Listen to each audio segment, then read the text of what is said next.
तो आज हम बात करने वाले हैं Roman Reigns versus Seth Rollins के वर्ल्ड हेवीवेट चैंपियनशिप मैच के बारे में। तो इन दोनों का मैच आपको पता है कि समर स्लैम 2026 के अंदर होने वाला है, लेकिन इस मैच के अंदर भला कौन जीतने वाला है उससे पहले हम इनका कंपैरिजन कर लेते हैं। Roman Reigns 7 time WWE world champion, वहीं पर है Seth Rollins 6 time world champion in WWE। Roman Reigns एक ग्रैंड स्लैम चैंपियन भी, सेथ रॉलिंस भी है grand slam champion. Roman Reigns और सेथ रॉलिंस ने एक साथ मिलके WWE टैग टीम चैंपियनशिप भी जीत रखी है। अब बात करते हैं इनके फेस टू फेस, इनकी हाइट और इनके वेट के बारे में। तो रोमन रेंस की हाइट आती है 6 फुट 3 इंच, सेथ रॉलिंस की हाइट आती है 6 फुट 1 इंच। सेथ रॉलिंस का वजन आता है 100 kg और वहीं पर बात करें रोमन रेंस के वजन की तो उनका वजन आता है 120 kg।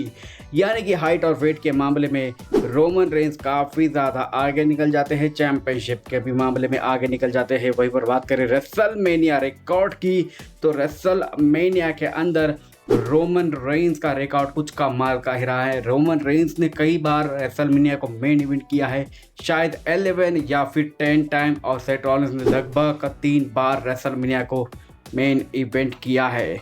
रोमन रेंस का करता धरता था विंस मैकमैन, और यहाँ पर मैं बात कर रहा हूँ उस विंस मैकमैन की जिसने बहुत सारे कांड किए हैं।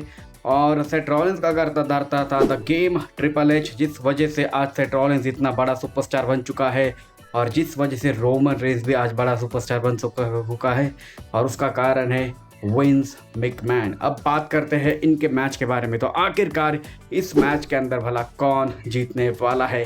क्या सेथ रॉलिंस हरा देंगे रोमन रेंस को और क्या वो बनेंगे world heavyweight champion,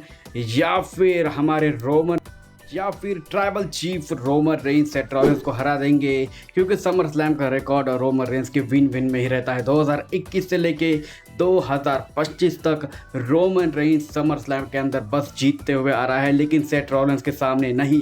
Seth Rollins जब कभी भी रोमन रेंस के सामने आता है तो रोमन रेंस की हवाइयाँ उड़ जाती है।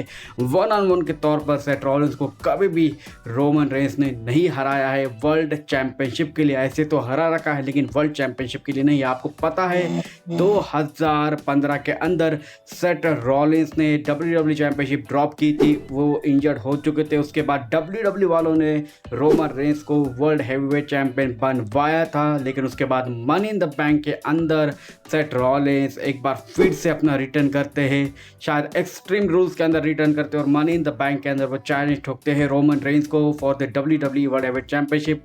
और उस मैच के अंदर भौकालिक तरीके से बिना कोई इंटरफेरेंस किए हुए सेथ रॉलिंस क्लियर तरीके से अपने ब्रदर रोमन रेंस को हरा के बन जाते हैं WWE के वर्ल्ड हेवीवेट चैंपियन, जो वो वर्ल्ड हेवीवेट चैंपियनशिप कभी उन्होंने हारी ही नहीं थी।